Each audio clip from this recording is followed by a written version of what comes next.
تو کتنے لوگ ہیں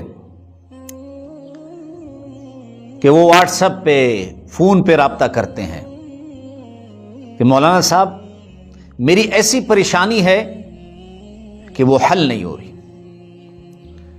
کئی بہنیں، جیسے کل پرسوں مجھے کینیڈا سے ایک بہن نے کال کی، کہا کہ مولانا صاحب میں نے کسی کے ساتھ کمیٹی ڈالی ہے، کمیٹی ڈالنے کے بعد جن کے ساتھ میں کمیٹی ڈال رہی تھی تو اب وہ میرے پیسے نہیں دیتے، وہ پیسے لے کر چلے گئے، یا مجھے طریقے دیتے ہیں آپ کوئی عمل بتائیں کہ وہ پیسے مجھے واپس مل جائے. اور کئی بار ایسے ہوتا ہے کہ کوئی اپنا پلاٹ بیچنا چاہتا ہے اور پریشان ہے، اس کے اوپر قرض ہے، وہ چاہتا ہے کہ میرا پلاٹ بکے تو میرے قرض کے پیسے ادا ہوں. اب بعض اوقات ایسے ہوتا ہے کہ والدین بوڑھے ہوتے ہیں اور وہ چاہتے ہیں کہ ہماری زندگی میں بیٹی کا رشتہ ہو جائے، اور کبھی کبھار تو ایسے ہوتا ہے کہ بعض والدین ہم سے رابطہ کرتے ہیں تو وہ کہتے ہیں مولانا صاحب ہماری خواہش بس یہی ہے دنیا میں کہ ہماری بیٹی کی یا بیٹے کی شادی ہو جائے.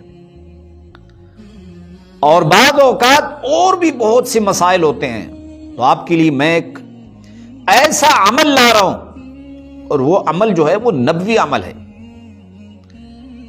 اور یہ انتہائی مجرب عمل ہے. اور یہ کون نقل فرماتے ہیں؟ حضرت ابن عباس رضی اللہ عنہ آقا نبی کریم صلی اللہ علیہ وسلم سے نقل فرماتے ہیں کہ جو شخص نماز حاجت پڑھنا چاہتا ہو، آقا نبی کریم صلی اللہ علیہ وسلم نقل فرماتے ہیں نماز حاجت کے لیے کسی کی بڑی پریشانی ہے اور وہ چاہتا ہے کہ میری یہ حاجت اور میری یہ پریشانی حل ہو، تو جس شخص کو کوئی پریشانی ہے اور وہ چاہتا ہے کہ میری یہ پریشانی اور حاجت پوری ہو، تو وہ تنہا مکان میں باوضو ہو کر 4 رکعت نماز نفل کی نیت باندھ لے. کتنی؟ 4 رکعت نماز نفل کی نیت باندھ لے، اور پہلی رکعت میں سورہ فاتحہ کے بعد سورہ اخلاص 10 مرتبہ، دوسری رکعت میں سورہ فاتحہ کے بعد سورہ اخلاص 20 مرتبہ، تیسری رکعت میں سورہ فاتحہ کے بعد سورہ اخلاص 30 مرتبہ، چوتھی رکعت میں سورہ فاتحہ کے بعد سورہ اخلاص 40 مرتبہ. سلام پھیرنے کے بعد آپ نے سورہ اخلاص 50 مرتبہ پڑھنا ہے، اور اس کے بعد آپ نے پڑھنا ہے لا حول ولا قوت الا باللہ 70 مرتبہ پڑھنا ہے. اور جب یہ آپ کر لیں اس کے بعد اپنے گڑ گڑا کر اللہ سے دعا کرنی ہے.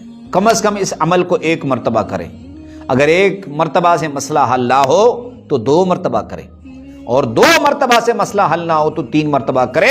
اللہ رب العزت آپ کے مسئلے کو ایسے حل فرمائیں گے اور غیب سے آپ کی ایسے مدد فرمائیں گے کہ آپ حیران رہ جائیں گے. تو اس عمل کو توجہ سے کریں، تنہائی میں کریں، اور دعا بھی تنہائی میں کریں. اللہ رب العزت آپ کی پریشانیاں حل فرما دیں گے.